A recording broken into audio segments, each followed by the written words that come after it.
Bismillahirrahmanirrahim. Assalamualaikum warahmatullahi wabarakatuh.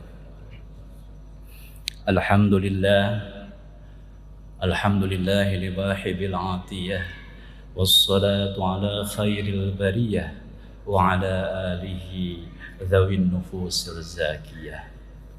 Asyhadu an la ilaha illallah wahdahu la syarika lah, wa asyhadu anna Muhammadan abduhu wa rasuluhu la nabiyya ba'da. Allahumma salli ala sayyidina Muhammadin alladhi lima ughliqa wal khatim lima sabaqa wan nasiril haqq bil haqq ala siratikal mustaqim wa ala alihi haqqa qadrihi wa miqdarihil azim. Qala Allah ta'ala fil Qur'anil azim, a'udzu billahi minasy syaithanir rajim. Bismillahirrahmanirrahim. Innal ladzina amanu wa 'amilus solihati yahdihim rabbuhum biimanihim tajri min tahtihimul anhar fi jannatin na'im. Sadaqallahul azim wa sadaqa rasulillahil karim wa nahnu minasyahidin. Ayuhal hadirun, jamaah Masjid Al-Jabbar, jamaah salat zuhur Masjid Al-Jabbar yang senantiasa dimuliakan dan diberkahi kemuliaannya oleh Allah. Terima kasih kepada jamaah yang sedang menikmati keindahan, kemegahan Masjid Al-Jabbar, masih menyempatkan waktu untuk sejenak mendengarkan sebuah kajian ba'da zuhur yang senantiasa dilaksanakan, program yang diselenggarakan oleh Imarah DKM Masjid Al-Jabbar untuk melakukan thalabul ilmi, mengkaji tentang ilmu-ilmu keagamaan. Karena sebagaimana hadis Rasulullah, jika kita ingin mengetahui man yuridillahu bihi khairan, barang siapa yang ingin mengetahui bahwa Allah menghendaki kebaikan kepada orang itu, adalah yufaqihu fiddin. Mereka yang meluangkan waktu sejenak di tengah kesibukan, di tengah hiruk pikuk keinginan ingin menikmati Masjid Al-Jabbar, menyempatkan duduk sejenak yufaqihu fiddin untuk mendengarkan uraian kajian agama, untuk memperdalam ilmu agama. Mudah-mudahan kita yang berada di Masjid Al-Jabbar secara langsung maupun secara live di YouTube Masjid Al-Jabbar dimuliakan oleh Allah, digolongkan kepada orang-orang may yuridillahu bihi khairan, orang yang Allah menghendaki kebaikan. Para jamaah rahimakumullah, sebagaimana Ibnu Athaillah As-Sakandari dalam kitab hikamnya mengatakan, famaqamaka haitsu aqamak. Jika kita ingin mengetahui bagaimana Allah memposisikan kita, atau posisi kita di hadapan Allah, adalah pada saat kita mengetahui bagaimana Allah memposisikan kita. Pada saat Allah menyibukkan kita dengan ketaatan kepada Allah, maka hakikatnya Allah sedang rindu berdekat-dekatan dengan kita. Begitupun halnya ketika Allah menyibukkan kita membaca uraian Al-Quran, membaca ayat-ayat suci Al-Quran. Hakikatnya Allah sedang rindu berkata-kata, berkalam-kalam dengan kita. Namun sebaliknya, jika Allah menyibukkan kita dengan keduniaan, sibuk dengan keduniaan, sampai kita lupa dengan kegiatan untuk mendekatkan diri kepada Allah, hakikatnya Allah sedang menjauhkan kita dari Allah. Begitupun halnya orang yang sibuk mengejar-ngejar manusia, sibuk dengan aktivitas manusia, hakikatnya Allah sedang memposisikan dia sedang dalam posisi kehinaan di hadapan Allah.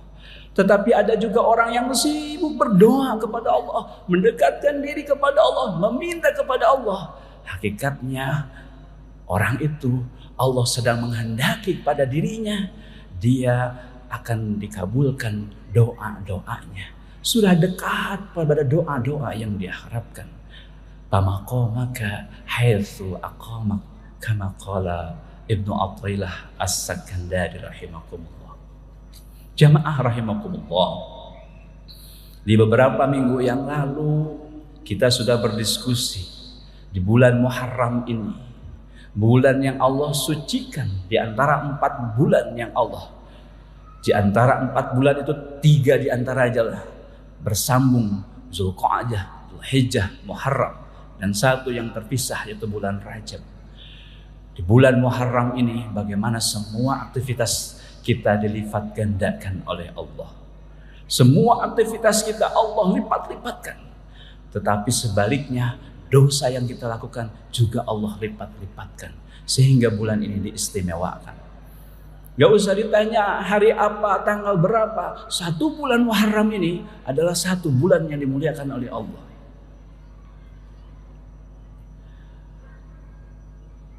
Jamaah rahimakumullah. Di penghujung Muharram ini kita kemarin membedah bahwa esensi dari Muharram ini termaktub di dalamnya ada proses peristiwa hijrah. Hijrahnya Nabi Yusuf dari Palestina ke Mesir. Peristiwa hijrahnya Nabi Musa dari Mesir ke Palestina. Itu di bulan Muharram. Dan peristiwa hijrahnya baginda Rasulullah Sallallahu Alaihi Wasallam dari Mekah ke Madinah.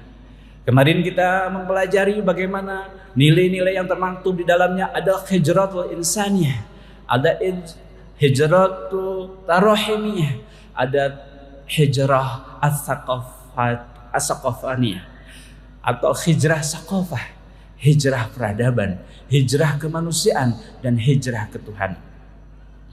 Maka pada hari ini kita akan coba membedah apa sebetulnya esensi pada saat kita berhijrah kepada satu tempat. Rasulullah dari Mekah hijrah ke kota Yasrib pada saat itu. Namanya kota Yasrib. Kota di mana di sana sering berkecamuk perang, terjadi peperangan. Perang terus di sana. Yasrib itu satu nama yang diambil dari satu orang yang pertama kali masuk ke kota Yasrib. Tapi kemudian kota Yasrib yang penuh kegelapan dirubah menjadi nama Madinatul Munawwarah. Kota yang penuh dengan cahaya. Madinah al-Munawwarah. Madinah itu dari kata madana yang artinya nilai-nilai keagamaan dipraktekkan pada momen itu. Pada tempat itu, nilai-nilai keagamaan tidak hanya sebuah teori. Nilai-nilai keagamaan bukan sebuah rutinitas. Tapi bagaimana nilai keagamaan terimplementasi, terejawantahkan dalam aktivitas kesehariannya. Aktivitas berkeluarga, aktivitas bermasyarakat sehingga menjadi masyarakat marhamah. Beraktivitas keluarga sehingga menjadi keluarga sakinah. Dan aktivitas bernegara sehingga menjadi baldah thayyibah warabun ghafur. Paling tidak ada 3 nilai dari Madinah dijadikan kota yang dirubah menjadi Madinatul Munawwarah sebagai tujuan hijrahnya baginda Rasulullah. Apa yang terjadi dan itu harus terimplementasikan pada aktivitas kita hari ini. Pertama adalah proses hijrah ini ke Madinah harus menjadi proses tawazun. Proses hijrahnya baginda Rasulullah dari Makkah ke Madinah adalah satu proses membangun keseimbangan antara kehidupan keduniaan dan kehidupan keakhiratan. Bagaimana membangun keseimbangan antara persiapan kita untuk bekal di akhirat, tapi kita juga harus mempersiapkan mengisi kehidupan kita bekal di dunia. Bapak dan Ibu pernah mendengar cerita seorang tokoh bernama Salah Atiyah di Kairo. Ada yang pernah mendengar, Bu? Dia adalah insinyur pertanian, Bu. Bersama 9 pertanian yang lulus, kemudian dia berinisiasi membuat sebuah perusahaan peternakan. Tetapi kemudian dari 9 itu mencari 1 orang kongsi yang bisa bersinergi. Akhirnya disepakati untuk mencari modal membuat perusahaan peternakan. Akhirnya yang 9 orang itu ada yang menjual lahannya, ada yang meminjam uang, ada yang menjual asetnya untuk terkumpul sebuah modal. Sampai akhirnya berkumpul 9 orang itu. Kemudian mencari 1 orang, siapa yang akan melengkapi genap investor dari 9 para pendiri mitra kerja. Akhirnya ada seorang sarjana yang mengusulkan, namanya Solah Atiyah, mengatakan yang ke-10 dari 9 ini, bagaimana kalau saya usulkan dia adalah Allah? Maksudnya bagaimana? Jika dari mitra ini semua berinvestasi dengan segala, maka kita minta dari yang ke-10 ini, Allah yang menjamin tidak ada hama, Allah yang menjamin tidak ada bencana, Allah yang menjamin pemeliharaan terhadap peternakan kita. Sepakat? Maka setiap penghasilan yang diperoleh dibagi menjadi 10, bukan 9. 10, 1 disimpan. Dibagi 10 sampai satu masa musim di mana panen dari peternakannya terjadi, menghadapi hasil yang begitu gemilang, Bapak dan Ibu sekalian.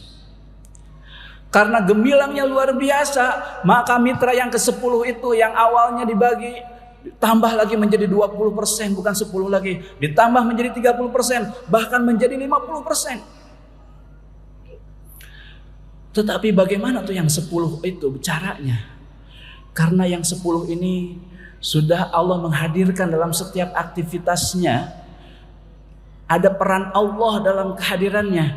Karena Allah yang menjaga peternakan ini, Allah yang memelihara dari bencana, yang memelihara dari segala bencana.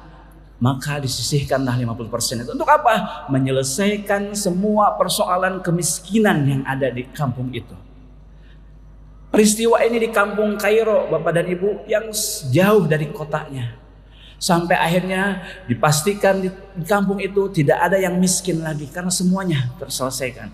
Dikumpulkan menjadi sebuah Baitul Mal, membuat sekolah dasar putra pesantren, tapi kemudian bertambah putri. Sekolah menengah atas putra ditambah menengah putri, sampai akhirnya diusulkan untuk dibangun sebuah perguruan tinggi. Tapi sayangnya perguruan tinggi ini mendapat penolakan dari pemerintah. Kenapa? Bagaimana ada sebuah perguruan tinggi di kota terpencil yang aksesnya susah ditempuh, tapi kemudian akan dibangun perguruan tinggi di situ? Akhirnya Solah Atiyah menyampaikan kepada pemerintah, wahai pemerintah, kau izinkan kami membangun perguruan tinggi, kami akan bangunkan perguruan tinggi dengan fasilitasnya, dan kami akan buatkan akses kereta dari kota ke kota pinggir Kairo itu. Akhirnya apa? Dibangunlah perguruan tinggi yang orang-orang di luar kampung itu bisa belajar dengan gratis, tapi memperoleh pendidikan berkualitas. Karena apa? Melibatkan Allah dalam aktivitasnya, kemajuan kesuksesannya, memperoleh kemajuan yang luar biasa. Sampai akhirnya Solah Atiyah mewakafkan semua 100 ini bukan untuk yang 10 orang, tetapi untuk Allah semuanya. Dibuatkan untuk Baitullah, untuk menyelesaikan semua kemiskinan di daerah-daerah sekitarnya. Setiap daerah yang dikunjungi, maka daerah itu sudah dipastikan dibangun Baitul Mal dan diselesaikan persoalan kemiskinannya. Tidak ada orang miskin yang kesulitan lagi. Maka ketika 100% ini sudah meliputi untuk amal kepada Baitullah, kepada Baitul Mal, ditanya, Atiyah dari mana dapat penghasilannya? Saya akan menjadi karyawannya Allah. Lalu kenapa? Apa syaratnya? Syaratnya, buatlah saya bergantung hanya kepada Allah, tidak kepada siapapun. Masya Allah. Bapak dan Ibu sekalian, kita sering disibukkan mengejar karir kita, mengejar dunia kita, mengejar mungkin ibadah kita. Tapi sudahkah menghadirkan Allah dalam aktivitas kita? Sudahkah Allah hadir menjadi bagian yang ke-10? Sudahkah Allah hadir menjadi bagian 50%? Atau sudahkah Allah hadir dalam 10%? Jika itu belum, maka jangan harapkan keberhasilan akan tercapai. Hijrah ini memberikan makna tawazun, keseimbangan. Bagaimana kita menginvestasikan kehidupan dunia, tapi juga tidak boleh mengabaikan investasi kehadiran Allah dalam setiap aktivitas kita. Jamaah rahimakumullah, begitu besar kekuatannya kehadiran Allah dalam aktivitas kita. Tawazun yang pertama. Yang kedua adalah ta'awun. Jamaah sekalian, kita ini sering mengaku sebagai orang yang beriman, dan kita tahu bahwa sesama orang yang beriman ini kalbunyan yashuddu ba'duhu ba'da, seperti sebuah bangunan yang saling menguatkan. Tetapi pada saat saudara kita ada yang mengalami kesulitan, kita masih belum empati. Masih adalah saudara-saudara kita. Ada jamaah yang bertanya, ibu bapak, jamaah itu berada di lingkungan yang kurang baik, dan dia mengatakan, di mana letak keadilan Allah? Pada saat saya hidup di tengah-tengah orang miskin, sedangkan di sana ada orang kaya.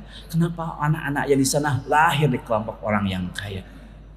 Ada juga yang bertanya, kenapa saya berada lahir di tengah-tengah orang pendosa, sedangkan di sana ada orang-orang yang lahir dalam keadaan penuh dengan kebaikan. Dan ada juga yang berdoa, kenapa saya harus berada di lingkungan yang penuh dengan kebodohan, sedangkan di sana ada lingkungan penuh dengan ilmu. Di mana letak keadilan Allah? Bapak dan Ibu sekalian, jika pertanyaan itu disampaikan, di mana keadilan Allah, padahal Allah Maha Adil, sejatinya kita sudah salah bertanya. Jadi seharusnya bagaimana? Keadilan Allah berada pada saat kita ridho menerima berbagai takdir yang diberikan oleh Allah dan bersyukur atas takdir yang Allah berikan. Pada saat seorang miskin kemudian dia ridho dengan takdir yang Allah berikan, kemudian dia bersyukur, ya Rabb, terima kasih Engkau tidak berikan gelimang harta kepadaku sehingga aku tidak ada kewajiban tanggung jawab atas harta yang kami berikan, tapi Engkau cukupkan dengan apa yang kami lakukan, dipertanggungjawabkan di akhirat, dan kami khusyuk beribadah kepada Allah. Pada saat dia ridho, maka dia sudah memahami tentang esensi keadilan Allah. Ketika seorang buta, difabel, orang yang berkekurangan, bersyukur, ya Allah terima kasih Engkau membuat mataku tidak melihat sehingga hamba tidak bisa melihat dosa, terhindar dari dosa-dosa mata. Dan hamba bisa fokus beribadah, mendengarkan kalam-kalam-Mu ya Rabb. Pada saat sang buta itu menerima dengan ridho dan bersyukur atas takdir yang diterimanya, maka dia sudah memahami tentang keadilan Allah. Jamaah rahimakumullah, apakah kita salah satu yang bertanya, apakah Allah sudah adil terhadap kita, atau kita sudah tergolong pada orang yang menerima ridho dengan takdirnya dan bersyukur atas nikmat yang Allah berikan kepada kita?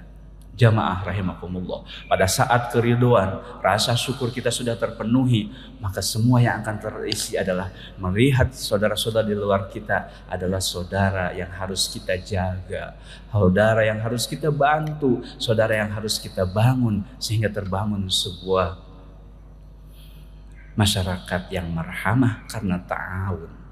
Rasulullah mengikatkan sahabat Ansor dengan Muhajirin dengan ikatan persaudaraan atas dasar keimanan, sehingga ikatan itu tidak pernah membatas-batasi strata ekonomi, pendidikan, atau kedudukannya, tidak ada. Yang ada ya adalah di antara mereka saling mencintai karena Allah. Jamaah rahimakumullah, yang terakhir dari hikmah hijrah dari Makkah ke Madinah setelah tawazun, kemudian ta'awun, adalah tasammuh. Apa itu tasammuh? Saling menghormati, saling toleransi. Apapun yang posisi yang kita dapatkan adalah salah satu hal, keragaman yang ada kita adalah satu keniscayaan yang Allah berikan. Tidak ada di bumi ini yang diciptakan harus sama warna. Jika Allah menghendaki Allah berfirman, maka Allah akan jadikan satu umat saja. Tetapi Allah tidak lakukan itu. Kenapa? Karena disitulah pentingnya kita untuk saling dita'aruf, kita saling menghormati, kita saling menghargai dan toleransi. Hijrah Madinah mengajarkan kita tentang tasamuh, saling menghormati di antara kita. Jamaah rahimakumullah. Ketika tasamuh kita sudah terpenuhi, kita saling memaafkan di antara saudara kita, tidak mudah tersakiti. Dia akan mengingat dua hal, dosa dirinya pada orang lain, dan dia akan mengingat selalu kebaikan orang lain pada dirinya. Dan dia akan melupakan dua hal, melupakan kebaikan dirinya pada orang lain, dan dia juga akan melupakan dosa orang lain pada dirinya. Maka pada saat itu akan hadir orang-orang yang pemaaf. Bapak dan Ibu sekalian, tahu siapa orang yang dirindukan surga? Rasulullah pernah menyampaikan dalam sebuah halaqah, wahai sahabatku, maukah engkau mengetahui siapa orang yang dirindukan surga? Sebentar lagi dia akan datang. Tiba-tiba datang seseorang. Dia bukan ahli ibadah, dia bukan ahli ilmu, dia orang biasa. Tapi kata Rasulullah, orang ini adalah orang yang dirindukan surga. Besoknya lagi Rasulullah mengatakan, wahai sahabat-sahabatku, maukah engkau tahu siapa orang yang dirindukan surga? Tiba-tiba datang orang yang itu juga, kata Rasulullah, dialah orang yang dirindukan oleh surga. Tapi kenapa dia bukan ahli ibadah, dia bukan ahli ilmu? Akhirnya ada sahabat yang meneliti, kenapa, amalan apa yang dilakukan oleh sahabat ini, oleh orang ini sehingga begitu dirindukan oleh surga. Dilihat amal ibadahnya biasa, fardu, sholatnya rawatib biasa, tidak ada yang istimewa. Ilmunya biasa-biasa, tidak ada yang lebih. Tetapi apa yang lebih daripada orang ini adalah pada saat malam hari sebelum dia tidur, dia selalu memegang dadanya sambil mengatakan, ya Allah, ya Rabb, jika di dalam hati ini masih ada kebencian dan kemarahan kepada manusia, maka lepaskanlah, bersihkan hati. Jika ada dosa, jika ada dengki hati ini, bersihkan ya Rabb. Pada saat dia membersihkan setiap hari itu dan terbebas dia dari semua, kata Rasulullah, inilah orang yang dirindukan oleh surga, yaitu orang yang pemaaf, orang yang memaafkan saudaranya. Jadi setelah kita tawazun dalam keseimbangan, ta'awun untuk saling menolong, kemudian kita tasamuh untuk saling menghormati, maka mudah-mudahan nilai hijrah bisa kita implementasikan dalam kehidupan kita sekalian. Ingat Bapak dan Ibu sekalian, kata Ibnu Athaillah tadi sampaikan, pamaqamaka haitsu aqama, posisimu akan ditentukan oleh bagaimana Allah memposisikan kesibukanmu. Ketika engkau sibuk dengan taat kepada Allah, maka hakikatnya Allah ingin berdekat-dekat dengan kita. Ketika Allah menyibukkan kita membaca kalam-kalam Allah, maka hakikatnya Allah sedang rindu berkalam-kalam dengan kita. Tetapi pada saat Allah menyibukkan kita dengan keduniaan, maka hakikatnya Allah membiarkan kita jauh dari Allah. Bahkan pada saat kita sibuk mencari penghormatan manusia, maka hakikatnya dia sedang menghinakan dirinya. Tetapi pada saat kita sibuk berdoa dan meminta kepada Allah, hakikatnya doa dan harapan kita sudah dekat untuk dikabulkan. Untuk itu, mari kita menundukkan hati seraya berdoa kepada Allah. Mudah-mudahan kita digolongkan pada kelompok orang-orang senantiasa dimuliakan oleh Allah, dirindukan oleh Allah, yang senantiasa ingin berkalam-kalam dengan kita. Allah hadirkan kita dalam keseharian kita, tetapi diliputi dengan keimanan kepada Allah. Allahumma salli ala sayyidina wa habibina wa syafi'ina wa maulana Muhammad wa sallim radhiyallahu tabaraka an kulli sahabati Rasulillahi azmain. Amin, amin ya Allah, ya Rabbal Alamin. Allahumma hdinas siratal mustaqim, siratal ladzina an'amta alaihim, ghairil maghdubi alaihim waladdallin. Ya Allah, tunjukkanlah kepada kami jalan orang-orang yang lurus, jalan-jalan yang Engkau ridhoi, dan orang-orang yang Engkau beri nikmat. Dan jauhkanlah kami dari jalan orang-orang yang tidak Engkau ridhoi, Engkau murkai, Engkau marahi. Allahumma arinal haqqa haqqa warzuqna ittiba'ah, wa arinal batila batila warzuqna jatinabah. Ya Allah, tunjukkanlah kepada kami bahwa yang baik itu adalah baik, dan berikan kekuatan kami untuk mengikutinya. Dan tunjukkanlah kepada kami bahwa yang batil itu adalah batil, dan berikan kekuatan kepada kami untuk menjauhinya. Rabbana la tuzigh qulubana ba'da idh hadaitana wa hab lana min ladunka rahmah innaka antal wahhab. Rabbana ighfir lana dzunubana wa kaffir 'anna sayyi'atina wa tawaffana ma'al abrar. Ya Aziz ya Ghafar ya Rabbal Alamin. Allahumma sholih ummata Sayyidina Muhammad. Allahumma arham ummata Sayyidina Muhammad. Allahumma farij ummata Sayyidina Muhammad. Allahumma astur ummata Sayyidina Muhammad. Allahumma jabur ummata Sayyidina Muhammad fi jahi Rasulillah sallallahu alaihi wasallam. Sallallahu ala Sayyidina Muhammad wa sallim radhiyallahu tabaraka anhu sahabatul rasul ajmain. Alhamdulillahi rabbil alamin. Nasrun minallahi wa fathun qarib wa basyiril mu'minin. Wassalamu alaikum warahmatullahi wabarakatuh.